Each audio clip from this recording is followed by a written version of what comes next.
Pois bem, esses dias todos, então, nós começamos na terça-feira tratando especificamente da questão dessa separação saudável. Ou seja, tem uma parte que é ciência e tem uma parte que é religião. Nós podemos separar essas duas coisas. Existe o criacionismo científico e existe o criacionismo religioso. São duas coisas diferentes. O criacionismo científico, ele trabalha especificamente com a parte que é testável. É aquilo que a gente vai no laboratório e faz ensaios, testes, tubo de ensaio, essas coisas todas. Já o criacionismo religioso, esse não é testável. Então nós não podemos confundir essas duas coisas. Eu não quero dizer com isso que todo o criacionismo religioso esteja errado. Por exemplo, hoje pela manhã nós tratamos do criacionismo bíblico. O criacionismo bíblico, ele é perfeitamente compatível com a evidência que nós temos encontrado. É uma evidência que diz respeito também a como o mundo foi criado? Não, porque isso aí a gente só pode aceitar pela fé. A ciência já provou que Deus fez o mundo em 6 dias literais? Não, ela não provou e pelo que tudo indica, ela nunca irá provar. Mas a ciência já pôde verificar que quando Deus fez o mundo, segundo a Bíblia, Ele fez o nosso planeta contendo apenas um único continente. É assim que diz em Gênesis capítulo 1. Isso a ciência descobriu. A ciência também, ao estudar a origem dos seres humanos, descobriu que todos nós viemos de uma única e mesma mulher. Exatamente o que a Bíblia diz. Então tem uma lista de coisas que nós vemos que a ciência fala, que a Bíblia fala e que a ciência tem descoberto. Isso valida, deixa eu me colocar dessa forma, isso validaria o relato de Gênesis dizendo que agora a ciência provou que Gênesis 1 e 2 são verdadeiros? Não.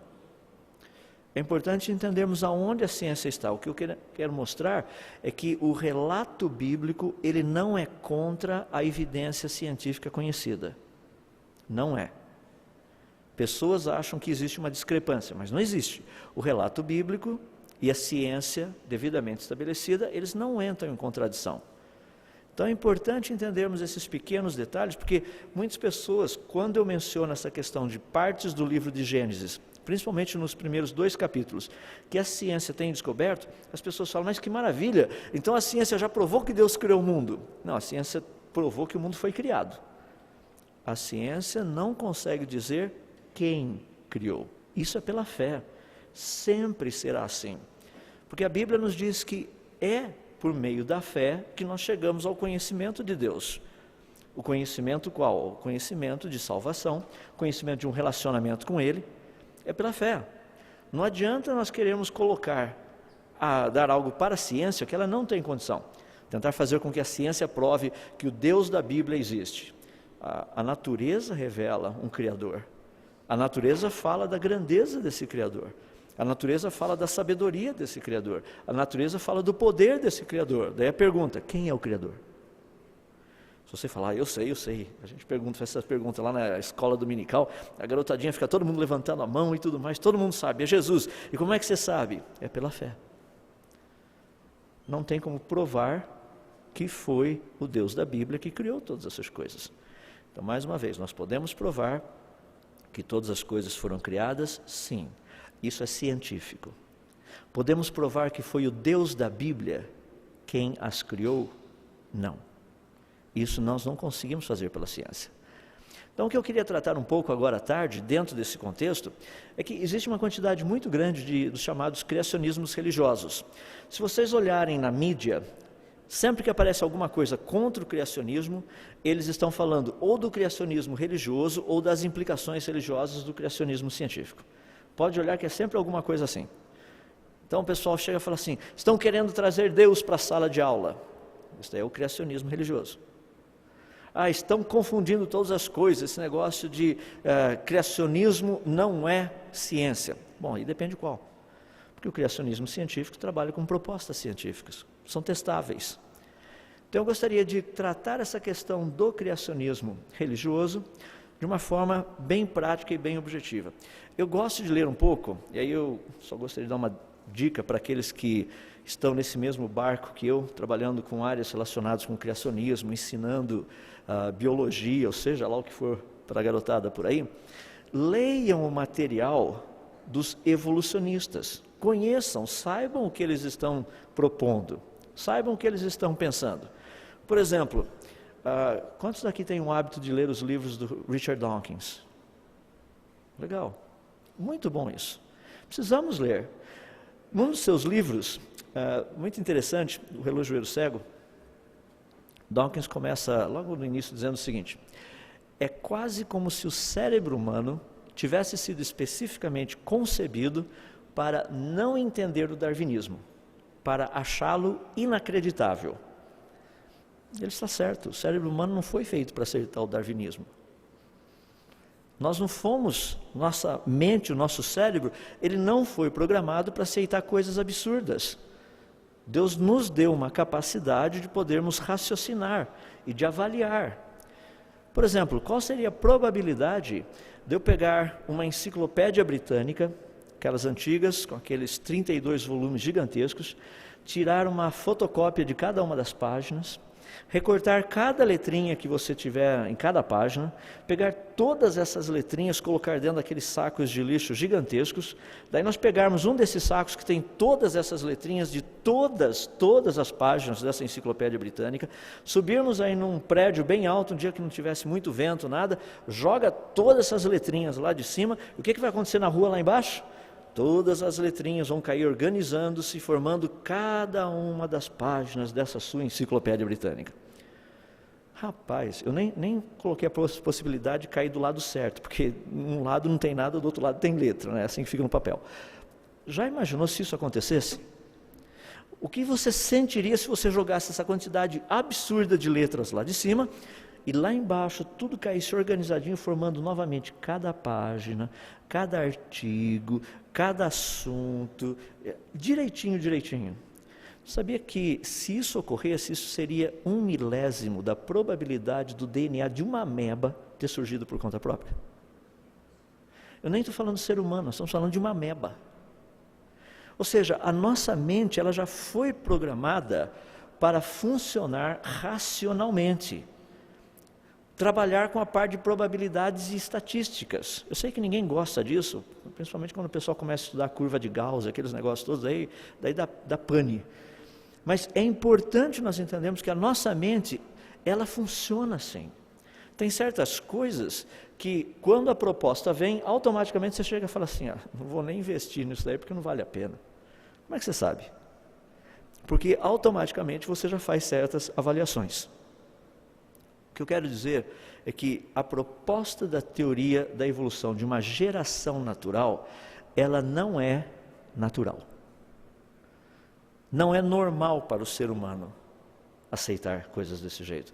Que a complexidade que nós vemos aqui, com pessoas, plantas, os animais aí fora e tudo mais, que tudo isso tenha sido apenas fruto do acaso e que bilhões de anos teriam produzido isso. Não é normal.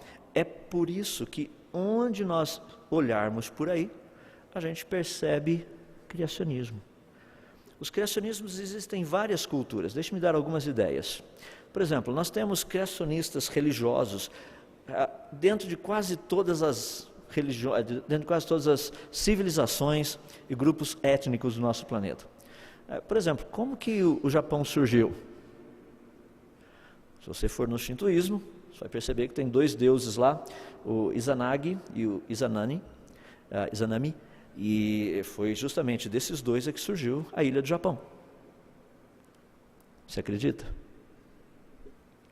É uma forma de criacionismo, é assim que o pessoal conta. Isso aí foi passado de uma geração para outra, todo esse negócio. Para quê?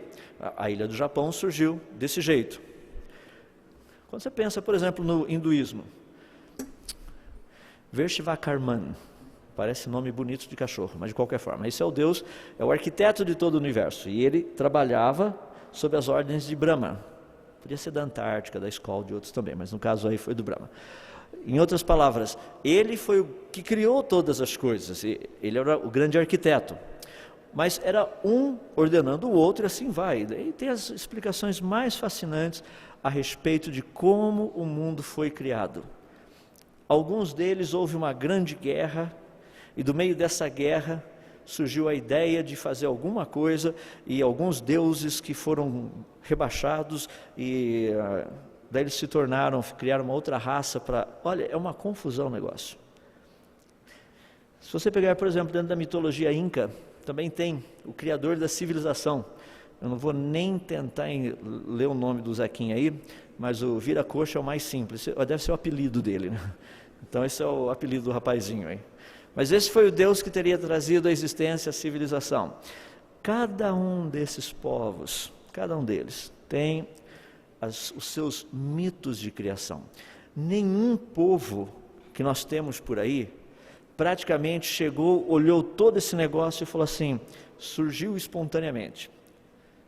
Na Grécia Antiga havia esse debate, mas ali nós já estamos tratando dos intelectuais. À medida que a gente vai ficando mais intelectualizado, a gente perde a noção do prático e do objetivo. Não estou dizendo que a intelectualidade é ruim, não é. Eu costumo mencionar, durante meus anos de mestrado, o meu professor, que ensinou eletricidade e magnetismo, certa vez nós estávamos fazendo pesquisa num determinado lugar, ele pega a nossa impressora, pega o fiozinho, liga na tomada e faz zup. Saiu até fumacinha. Ele olhou e falou assim, o que será que aconteceu? Como eu estava por perto, já viu, a gente funciona meio como estagiário, né? Eu falei assim, queimou. Ele falou assim, mas como? O senhor colocou na tomada. Mas era para funcionar, eu sei, mas a tomada é 210 e o nosso printer é 120. Não era naquela época do bivolt ainda. E ele ficou todo pensativo lá, querendo saber, afinal de contas, o que está acontecendo, porque o campo magnético produzido não sei aonde, os elétrons que passam para ali e para cá, falou, olha, se eu quiser pensar, pode pensar, eu vou fazer o seguinte, vou ver se eu acho uma outra impressora, porque a gente precisa imprimir esse negócio aqui, entende? Pode pensar o quanto o senhor quiser. Aí fui lá, achei uma outra impressora e imprimimos. Intelectualidade não é ruim, mas intelectualidade tem que ser prática. E quando nós estudamos muitos desses povos, eles nos dão ideias fabulosas a respeito da criação, mas não deixam de ser mitos, apenas mitos. Independente qual for a proposta, nós não temos como testá-los.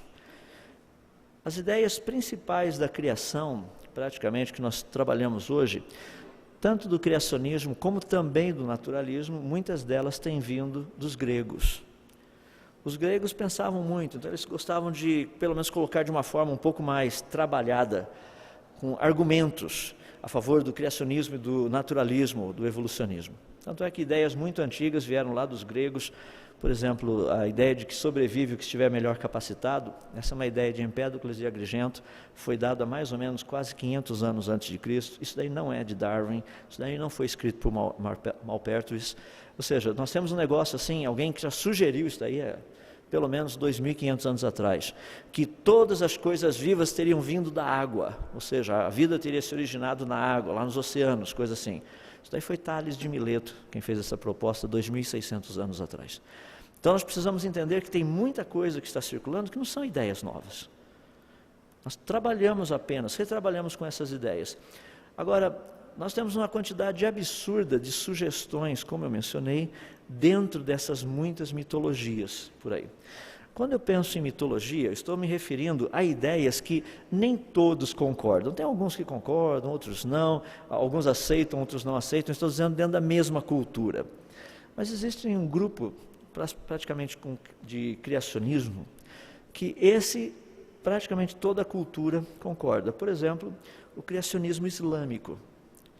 Acredita-se que Allah teria criado todo mundo, o mundo inteiro. Um processo muitas vezes semelhante em alguns aspectos ao da Bíblia, em outras vezes não. Se você perguntar para qualquer muçulmano, ele irá lhe dizer que foi Allah quem criou o mundo e vai te dar pelo menos uma ideia básica. Então existe um certo consenso. Quando nós tratamos com essas questões, nós não estamos tratando tanto de uma questão mitológica. Porque dentro do aspecto de mitologia, são aquelas ideias mais absurdas que você puder imaginar. Mas já o criacionismo islâmico, ele tem alguns traços do criacionismo bíblico. Tanto é que no mundo hoje, as maiores sociedades criacionistas têm sido trabalhadas e produzidas pelos muçulmanos. Para vocês terem uma noção, há 2 anos atrás foram lançados 3 livros chamados de Atlas da Criação. Existem em inglês. uma produção belíssima, são meio grandes, 800 e poucas páginas cada um deles. Qual o conteúdo? De um lado da página mostra o fóssil, do outro lado mostra o animal vivo.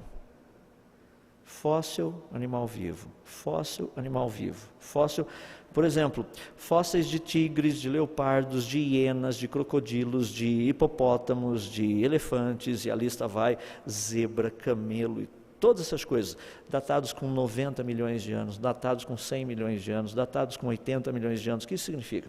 Que todos esses animais estavam vivos juntos com os dinossauros antes daquele suposto asteroide que teria caído e matado todos os dinossauros. São evidências. Ele cita, são citados o fóssil, aonde foi encontrado, quem encontrou e a datação. É a ideia dos fósseis vivos. Então, a sociedade criacionista, promovida principalmente pelos muçulmanos, tem crescido muito. Aqui no Brasil, muito do material que é produzido, principalmente na Turquia, está chegando bastante aqui no Brasil. Então, você vai encontrar muito material por aí do criacionismo produzido pelo pessoal lá da Turquia. E por quê? O alvo deles é mostrar que o mundo foi criado. Mas com qual propósito existe esse desejo de mostrar que o mundo foi criado? Que o mundo aceite o islamismo. É errado, portanto, termos uma atitude de buscar e mostrar que o mundo foi criado? Não, não é. Inclusive, eu creio que é justamente o que Deus tem nos chamado para fazer, a sua igreja, para trabalharmos, pesquisarmos, mostrarmos que, na verdade, esse mundo foi criado. Algumas pessoas têm questionado a respeito disso. Falam assim, quando você fala numa universidade, você fala de Deus? Bom, geralmente, quando eu vou na universidade, eu sou convidado para falar especificamente sobre um assunto, alguma coisa relacionada com o criacionismo.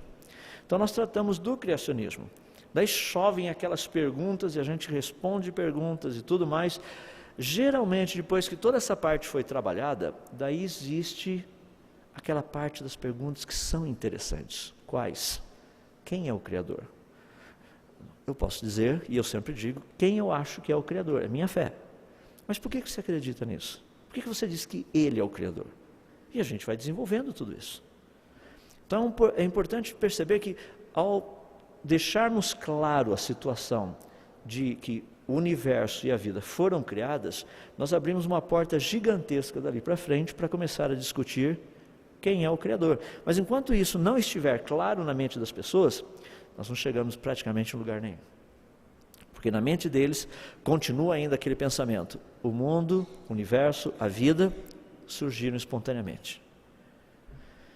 Então nós temos aí o criacionismo islâmico, e um outro que tem sido muito trabalhado também, tem sido o criacionismo judeu, se bem que atualmente ele anda bem desvirtuado. O criacionismo judaico está mais voltado hoje, e parece muito mais com um evolucionismo teísta do que qualquer outra coisa. É aquela ideia, não, Deus criou o mundo, mas foi mais ou menos assim. Deus deu o pontapé inicial e estabeleceu as regras, e ele só, deu a primeira pancada e dali para frente tudo foi acontecendo. Então, Gênesis capítulo 1 e capítulo 2 do Torá, nem sempre, e uma grande quantidade de judeus hoje acham que é totalmente filosófico, não tem nada a ver com a coisa. Bom, isso daí dá uma ideia para a gente desses criacionismos que estão por aí, mas esses são os criacionismos religiosos muito fortes. Deixa eu falar um pouquinho do movimento criacionista e a religião, porque isso aí está relacionado mais de perto conosco, com as nossas igrejas. Eu já fui em várias igrejas, possuem escolas cristãs, e daí o pessoal chega e fala assim, olha, nós estamos usando esse material aqui, e a metodologia que nós estamos fazendo assim, nós ensinamos tudo que o MEC manda, e a gente vai colocando os versículos do lado. É assim que nós ensinamos criacionismo. Isso não é criacionismo. Não é criacionismo. O que você está tentando é fazer duas coisas, misturar água e praticamente óleo, e tentar achar que vai virar alguma coisa. Porque a hora que você coloca toda uma proposta, que é a proposta evolucionista, não tem como a gente chegar e depois colocar os versículos da Bíblia do lado. Ou você vai tirar o texto do seu contexto, ou você vai praticamente desregular todas as coisas do outro lado, que é a parte científica. Sendo bem prático, o pessoal fala assim, não, aqui nós temos a teoria da evolução. Olha que coisa fantástica, a evolução dos seres humanos. Daí de repente você coloca assim, aquela quantidade absurda de coisas que a evolução produziu, daí você coloca Salmo 104, 24. Senhor, quantas são as tuas obras, todas com sabedoria as fizeste, a terra está cheia de seres que criaste. Na cabeça da criançada, o que está ali? Evolução. Nossa, então tudo evoluiu, chegou tudo isso aqui, legal. Então foi Deus que fez isso. Foi Deus que fez. Como começou? Dentro desse criacionismo, esse movimento criacionismo e religião, o que mais nós temos visto é justamente essa ideia de pegar teorias naturalistas e apenas colocarmos alguns versículos bíblicos por perto. Daí eu pergunto bem honestamente, o que essas pessoas estão querendo com isso? Ensinar cristianismo ou criacionismo? Porque o que nós precisamos trazer dentro disso é justamente essa questão, ciência e religião. Existe algum problema em separar as duas coisas dentro da sala de aula? Não, não existe. Vamos trabalhar com o criacionismo. O que é o criacionismo? O criacionismo, por favor, abram suas Bíblias em Gênesis capítulo 1. Não, isso daí é o criacionismo religioso. Vamos ensinar isso na aula de biologia? Não, mas ele não vai ensinar? Não, na aula de biologia nós teremos que ensinar aos nossos alunos de onde veio a vida e como que a vida chegou até aqui, essa complexidade que nós temos. Mas a Bíblia fala, mas isso não é aula de biologia, isso é aula de teologia. As pessoas falam, mas nós precisamos ensinar teologia para os nossos alunos. Claro, não tenho dúvida disso, mas ensine-os a parte correta da biologia e vocês vão perceber que vai facilitar demais o teu trabalho depois na área da teologia. Porque o problema é que fica tudo misturado, coitado dos aluninhos lá nem sabem direito o que está acontecendo. Então, um ponto importante, ciência e religião, as duas coisas, elas podem andar juntos. Imagina um professor dando uma aula de biologia. Ele chega e fala assim, olha, eu gostaria de mostrar para vocês algo muito interessante que nós temos descoberto. Lá nos anos 1800, teve um cientista chamado Lavoisier, ele fez uma experiência muito legal. A experiência dele, e daí você descreve a experiência. Sabe o que ele concluiu com isso, e que é um fato que todo cientista sabe? O que ele descobriu é que vida não surge espontaneamente. Isso é um fato. Daí você começa a deixar o globinho dos seus alunos a funcionar. Daí a pergunta é, não é interessante que isso é um fato científico? Agora, por favor, alguém aqui me explique ou coloque como que funciona a evolução diante desse fato. Deixe os alunos pensar a respeito. Até aí eu falei alguma coisa de Gênesis? Não falei nada de Gênesis, não falei nada de Deus. Mas essa criançada vai começar a pensar, vai raciocinar. Peraí, se já foi provado que vida não surge espontaneamente, então não é essa a conclusão que você queria que eles chegassem? Então a vida foi criada. Sim, a vida foi criada. E daí a garotada abre a Bíblia e fala, a Bíblia diz que Deus criou. Então qual o problema? Nós abrimos uma porta. A dificuldade que eu vejo é que dentro desse contexto nós estamos trabalhando com duas áreas, às vezes até três áreas, com uma maneira de raciocinar que tem sido muito interessante. Tenho estado em algumas escolas, nessas escolas o pessoal diz o seguinte, olha, aqui nós nem ensinamos teoria da evolução, essa é uma escola cristã. Falei, rapaz, ninguém vai passar no vestibular.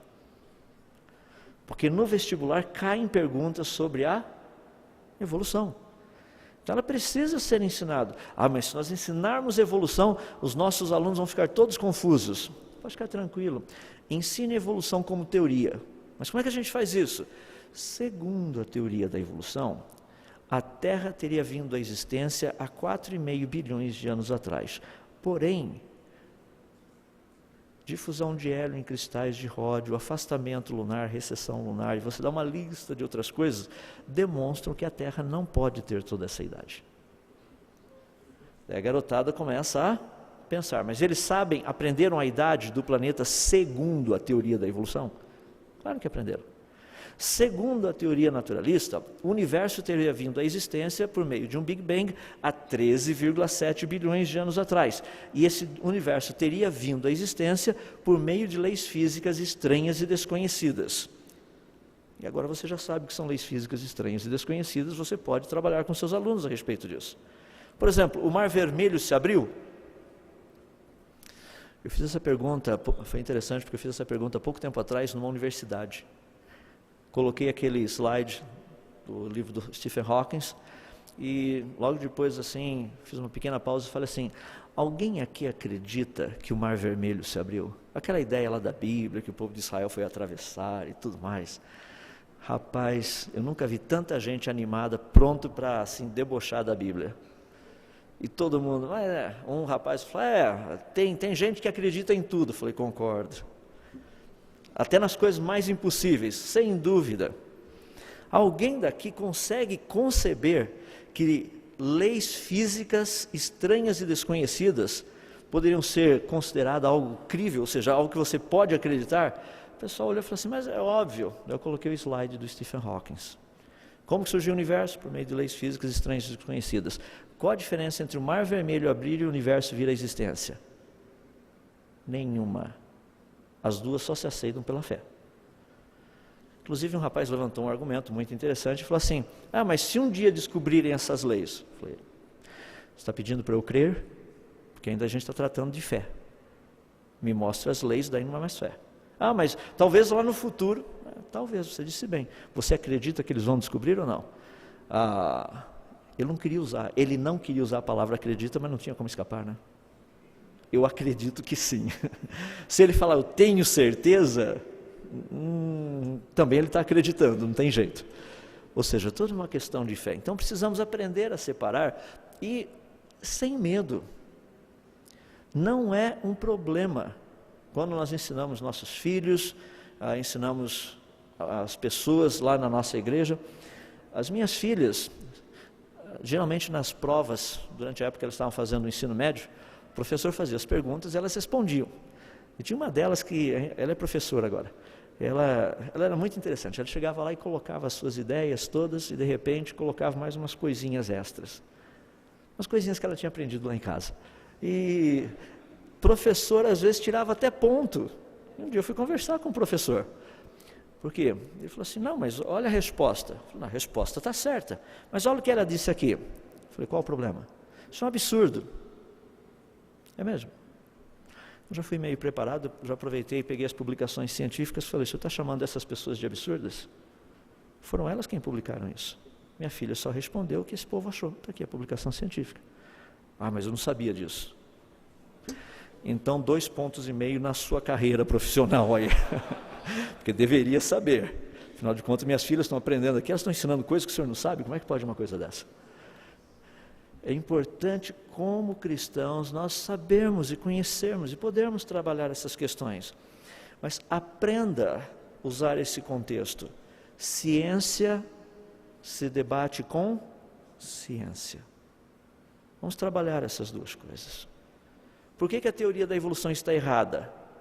Porque ela cientificamente está errada. É possível provar isso. E eu tenho orado ao Senhor Deus e muitos outros aqui no nosso país, que Deus continue levantando, no meio das nossas igrejas, essa turma mais nova, que vai dar continuidade a isso que nós estamos fazendo. Vão simplesmente mostrar que realmente está errado.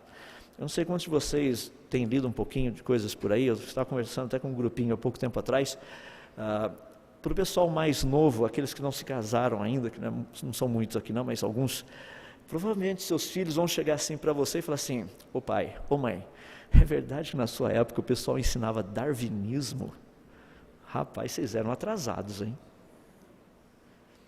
Eu quero dizer para vocês que a teoria de Darwin não irá cair, ela já caiu. É que não tem outra coisa para colocar no lugar. As suas teses básicas já foram refutadas. As pessoas não entendem isso. Se você quiser, leia os livros de Darwin, é um livro só, A Origem das Espécies, que inclusive dia 24 de novembro agora, está sendo comemorados 150 anos da publicação desse livro. 6 versões diferentes. Leia o que Darwin escreveu em cada uma delas, veja quais são as mudanças que ele fez e procure observar o que a ciência tem a dizer a respeito. Inclusive eu comecei um projeto, estava trabalhando bem sério nele o ano passado, parei no comecinho desse ano, eu iria lançar agora no dia 24 de novembro um livro chamado A Origem das Espécies, 150 anos depois. O único problema é que o livro ia ter umas 600 páginas, mais ou menos, achei que ninguém ia ler. E realmente não ia ler, porque você tem a teoria, o livro de Darwin, A Origem das Espécies, e do lado eu fui colocando praticamente o que a ciência descobriu, primeiro o que aquilo significa, o que ele escreveu ali, o que significa, e o que a ciência descobriu a respeito daquilo.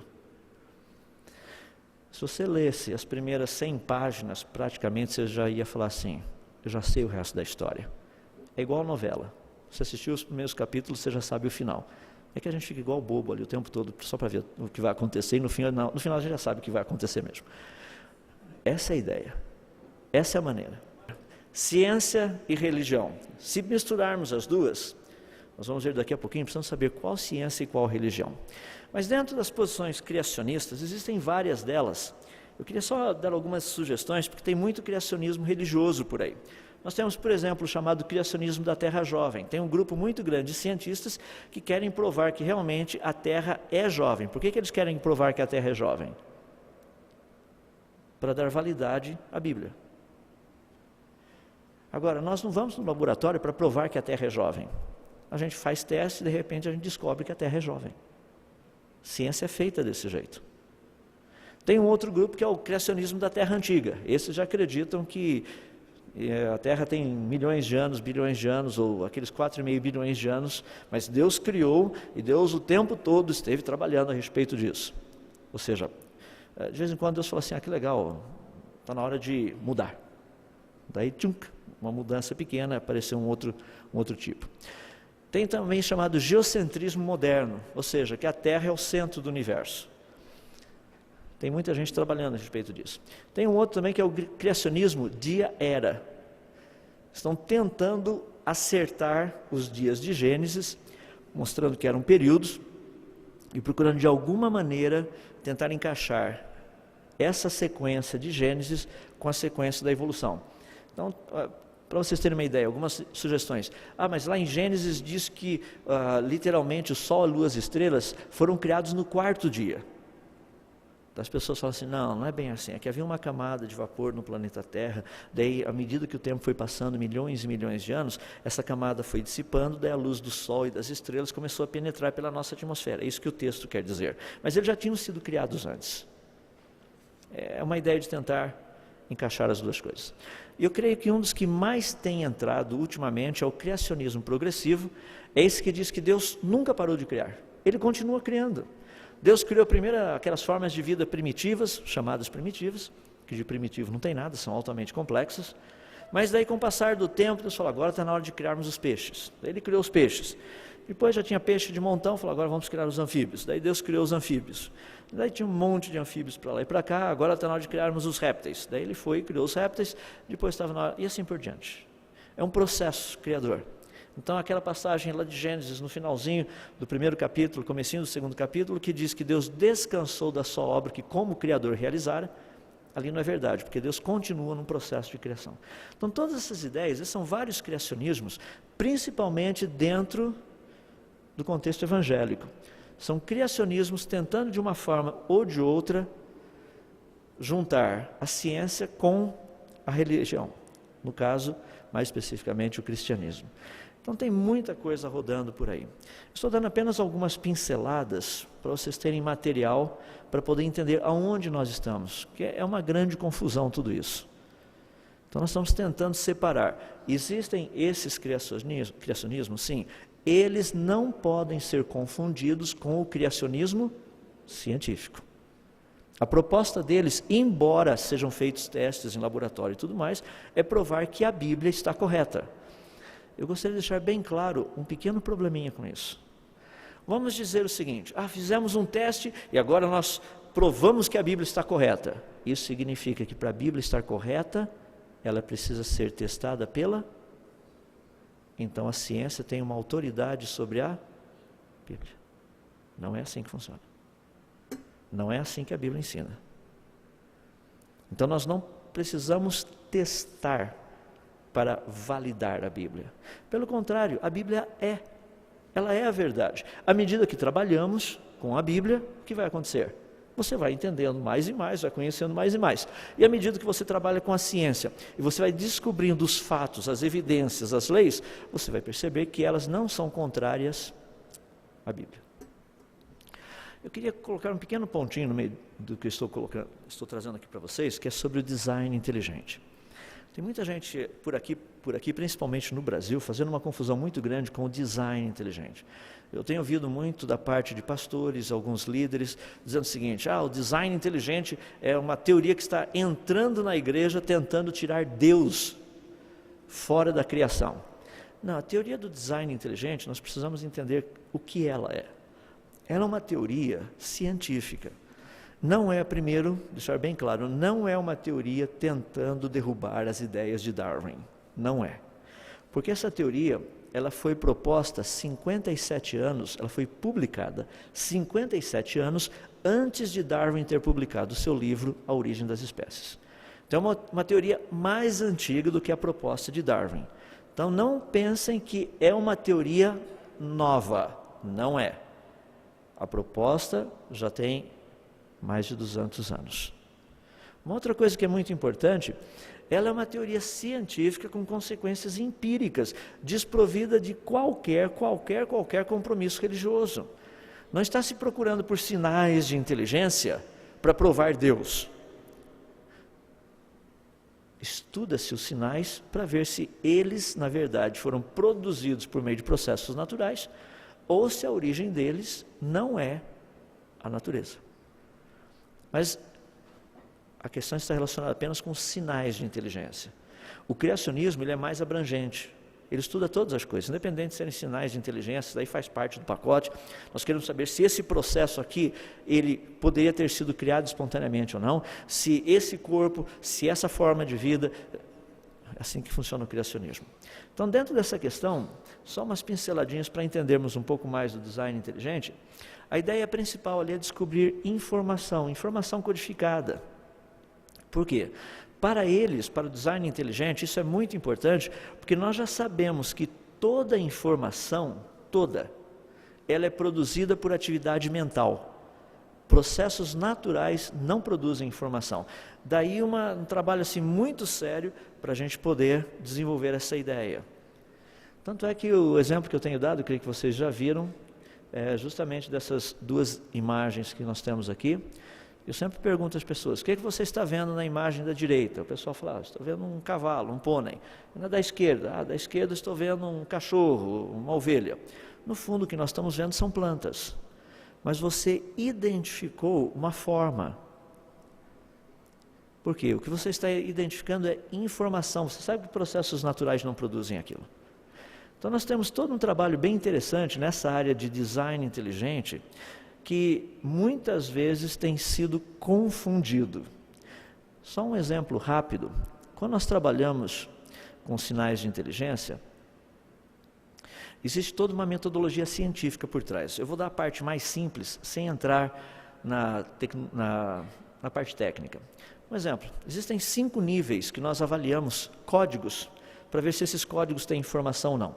Se eu pudesse usar a pedra de Rosetta como exemplo, o primeiro nível seria a parte da estatística. Então nós contamos os símbolos, quantos símbolos tem e coisas desse jeito. É a parte básica. Lembre-se que nós estamos querendo saber se uma certa sequência de símbolos, se ela é informação ou não. O segundo passo que nós trabalhamos em cima disso é procurar ver se existe uma correlação desses símbolos, é o que nós chamamos de sintaxe. Então nós procuramos ver que código que foi utilizado. Um exemplo simples, qual a possibilidade de acharmos a letra A depois da letra Q na língua portuguesa? É 0. Porque na nossa língua, na estrutura, a letra A nunca vem depois da letra Q. Depois da letra Q vem a letra U. Então na sintaxe nós estudamos praticamente isso. Um terceiro passo para entendermos se uma sequência de símbolos é informação ou não, é a parte da semântica. Trabalhamos com as ideias comunicadas. Quais são as ideias que estão ali dentro? Que informação é essa? Existe informação? É algo inteligível? É algo detectável? Esse é o terceiro passo. Depois nós trabalhamos com a parte da pragmática. Por quê? Informação produz ação. Informação sempre produz uma ação esperada. É um mecanismo. Então nós sabemos a respeito disso. Você fala, peraí, o que você está querendo dizer que informação pragmática? Deixa eu dar um exemplo prático. Quando você aperta uma tecla do seu computador, o seu computador vai fazer alguma coisa.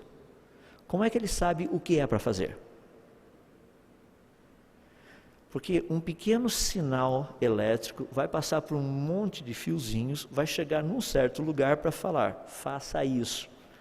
Tem uma ação esperada com aquela informação.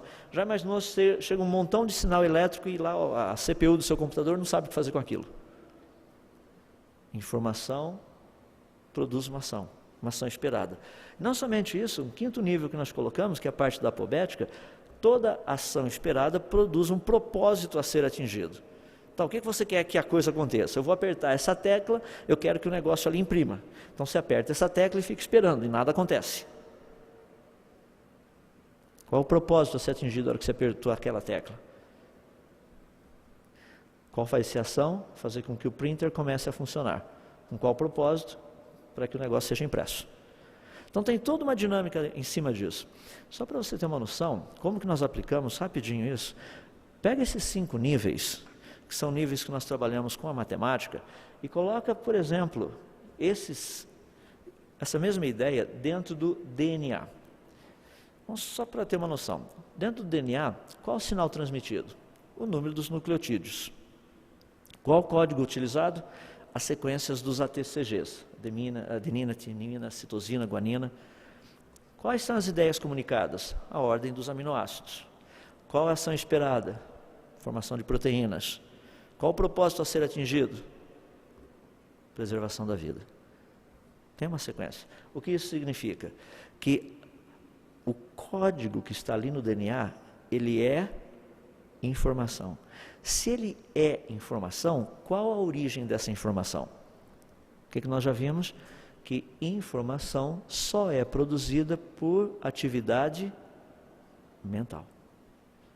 Informação não é produzida por processos naturais. Então dá para ter uma noção um pouquinho do que o design inteligente trabalha. Isso é a ideia do DI, Design Inteligente. Então tem pessoas fazendo maior confusão por aí, achando que o DI tem trabalhado. Não, eles querem trazer de volta Deus para a igreja, que os criacionistas não conseguiram fazer isso, então eles mudaram a cara. Criaram, por exemplo, um nome fantasia para tentar trazer o criacionismo de volta. Olha, o design inteligente não é criacionismo, são duas coisas diferentes. O design inteligente busca por sinais de inteligência na natureza. O criacionismo trabalha demonstrando que processos naturais não teriam trazido a existência, nem a vida, nem o universo. Dentro desse contexto de evolução, criacionismo e religião.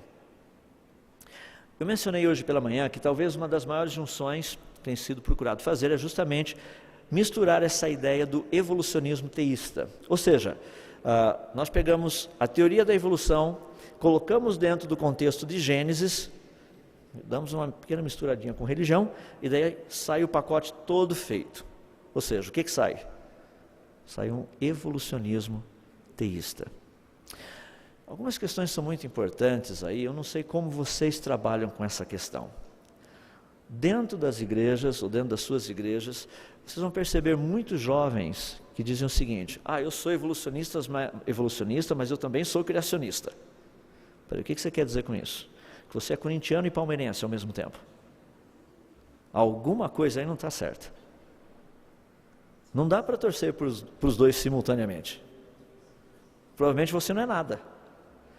Como que você trabalha com o evolucionismo e o criacionismo simultaneamente? Porque se o mundo surgiu espontaneamente, ele não precisa de um criador. E se o mundo foi criado, é porque ele não surgiu espontaneamente. Mas talvez Deus tenha juntado os dois. Bom, agora você está entrando na área da mitologia. Mas e se Deus juntou? Eu já disse, você está entrando na área da mitologia, nós não sabemos. Como é que você sabe que isso aí é verdadeiro ou não? O que nós sabemos é o que Deus disse. Você acredita no que Deus disse na Bíblia? Acredito, então você não pode ser evolucionista. Deixa-me fazer um pequeno parênteses aqui. Quando eu falo evolucionista, deixe-me deixar claro que nem tudo na evolução está errado, por favor. Quero que vocês entendam isso. O grande problema da evolução, principalmente quando nós tratamos da questão da vida, é o que nós chamamos de macroevolução. Tá? É aquela ideia de que vida, ou seja, Peixe teria se transformado em anfíbio, anfíbio evoluído em réptil, réptil teria evoluído em mamíferos e aves. A microevolução, que nós chamamos tecnicamente, deveria ser microvariação, ou seja, réptil com uma pata maior, com uma pata menor, com uma cor um pouco mais acinzentada, outro mais esverdeada, isso daí é microvariação, isso daí é normal. Isso não é evolução. Evolução dentro das formas de vida significa tecnicamente o aparecimento de nova informação genética que iria produzir novos órgãos e novas funções. Deixe-me, assim, gostaria que isso ficasse bem claro. As pessoas chegam para mim e falam assim, mas encontraram lá num rio subterrâneo peixes que não têm olhos. Olha a evolução. Isso não é evolução. Perder o olho não é evolução. Evolução seria uma ameba, você está examinando a ameba lá no seu microscópio, de repente a ameba vira do outro lado, aparece um olhinho e dá uma piscada para você. Isso é evolução. Agora, peixe perder olho? Nós encontramos ali uma forma de vida que antes tinha e agora não tem mais. Isso não é evolução. Mas ela se adaptou. Os criacionistas também trabalham com adaptação. E o que nós temos proposto é que a capacidade de adaptação, como nós vimos ontem à tarde, é uma capacidade de adaptação limitada. Isso é testável em laboratório. Isso é testável. A gente tem um rapaz aqui no Brasil fazendo uma tese de doutorado baseado nisso, trabalhando com uma dita cuja de uma bactéria. Ela tem condição de variar? Claro que sim. De adaptar? Sim. É ilimitado? Não é limitado. Chega um ponto que ela bate no limite da capacidade de adaptação e o que acontece? Morre. Ela não vai continuar se adaptando, se adaptando, se adaptando, se adaptando, que é justamente o que a teoria da evolução propõe. Então precisamos entender, nem tudo da evolução está errado, vamos ser bem claros nisso. Então nós precisamos entender e testar o que está correto daquilo que está errado. Então, para concluir, essa questão de religião e ciência, sendo que existem tantos criacionistas e tantos criacionismos e tantas propostas religiosas, como que nós podemos trabalhar tudo isso? Porque quando nós ouvimos falar de ciência e religião, alguns têm dito que a ciência é contra a religião. Eu tenho ouvido muito isso. Outros têm dito que ciência e religião não se misturam, não se combinam, não podem andar juntos. Quanto à primeira, a ciência não deve ser contra a religião. A ciência deve ser contra a ignorância. A ciência existe para esclarecer. A ciência existe para mostrar aquilo que estava errado. Tanto é que eu costumo brincar um pouquinho, com todo respeito. Vocês conhecem aquele famoso brasileiro, o nome dele era Chico Toicinho. Chico Toicinho, um cara brilhante, assim, muito estudioso desde pequeno, teve a oportunidade de ir para a Inglaterra, estudou assim, fazendo um curso bem interessante, graduou-se e voltou para o Brasil como o nome de Francis Bacon. Então, o Chico Toicinho virou Francis Bacon. Bom, a primeira parte não tem nada a ver, mas deixa eu falar um pouquinho do Francis Bacon, porque é verdade. Francis Bacon, que era um criacionista, ele desenvolveu um método chamado método científico. Com qual propósito? Separar o que é mito de realidade. Essa foi a proposta com o método científico.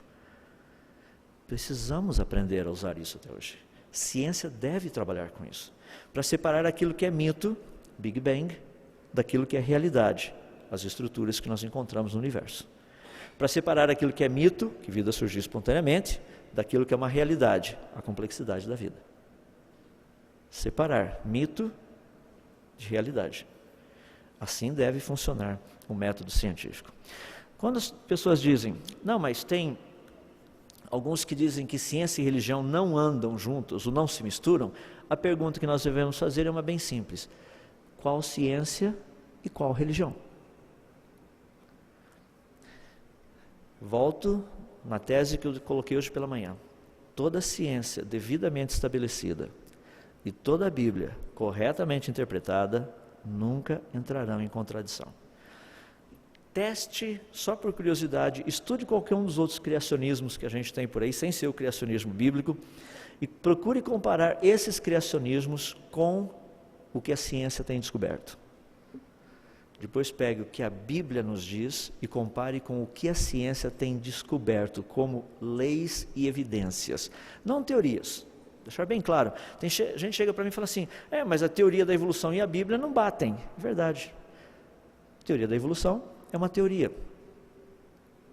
Então nós não podemos nos preocupar com isso, é uma teoria. Então precisamos entender aonde nós estamos. Precisamos fazer uma separação? Sim. Criacionismo científico, criacionismo religioso. Algum problema em fazer essa separação? Nenhuma. Lembrem-se do princípio que eu dei, aquele do próprio Senhor Jesus. Dai a César o que é de César, dai a Deus o que é de Deus. Aprender a fazer distinção entre essas duas coisas.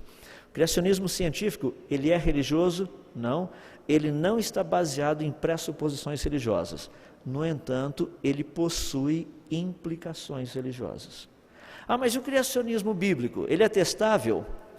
Nós não temos como testar o como Deus fez o mundo, mas ele nos deixa evidências de que está perfeitamente correto o que foi proposto na Bíblia. Como eu mencionei, os exemplos básicos que eu dei, um supercontinente, a Pangeia, todos viemos de uma única e mesma mulher, o processo da formação da mulher através daquela pequena cirurgia que Deus fez em Adão, todos esses mecanismos. Okay? Agora, uma palavra final para você ir para casa pensando. Como que nós podemos nos preparar então para estarmos aptos para tratar desses assuntos de uma forma coerente e consistente? O que eu vou propor é meio estranho, mas eu gostaria de deixar por aí, e deveria ser o normal. Primeira coisa, peça ao Senhor Deus capacidade de caminhar nessa jornada. Porque geralmente quando eu dou palestras, na segunda-feira o pessoal já quer ir na escola e acabar com os professores. E o que acontece é que os professores acabam com eles. Falou, olha, precisa estudar, precisamos aprender. O que nós vimos aqui foi apenas uma pequena porta aberta. Entre e conheça esse material. Existe muito material no português? Não, não existe. Infelizmente não existe, é muito pouco. No Brasil nós temos uma pobreza de criacionismo que nós estamos quase igual à fome zero. Tem muita coisa para a gente fazer para ser resolvido aí. Muita coisa que realmente precisamos trabalhar. Então que Deus possa estar levantando outras pessoas, mais gente para essa área. E de onde virão esses? A minha expectativa e a minha esperança é que virão das classes de escola dominical, virão dos bancos da igreja que você ensina e prega. Vou pedir a Deus que Ele levante mais obreiros nessa área também. Vamos orar? Querido Deus, mais uma vez nós estamos buscando a Tua presença, agradecidos por tudo aquilo que o Senhor tem feito por nós. Que essas ideias sobre o criacionismo científico, o criacionismo religioso, o criacionismo bíblico, essa separação tão saudável que nós vemos na Tua palavra, que tudo isso possa começar a fazer sentido para nós, a fim de que possamos tratar dessas questões com sabedoria, com prudência, com inteligência, com sensatez, ao mesmo tempo, ó Deus, podendo fazer aquilo que esse mundo tem clamado de uma forma tão interessante, uma busca por perguntas honestas com respostas honestas. Ajuda-nos a respondermos as perguntas que o mundo está fazendo com as respostas corretas. Muitas vezes as perguntas nos são feitas, mas as nossas respostas não têm nada a ver com a pergunta. Precisamos aprender a responder o que nos foi perguntado. Ajuda-nos, portanto. Muito obrigado por essas oportunidades, compartilharmos essas coisas, que o Senhor graciosamente possa nos ajudar a seguirmos em frente nessa caminhada. Abençoa aqueles que trabalham com escolas que estão aqui presentes. Dê a eles capacidade, orientação, para poder desenvolver ainda mais todo esse material. Se nós pedimos pela Tua graça, pela Tua misericórdia, pela Tua bondade, também pela Tua sabedoria nas nossas vidas. E oramos em nome de Jesus. Amém.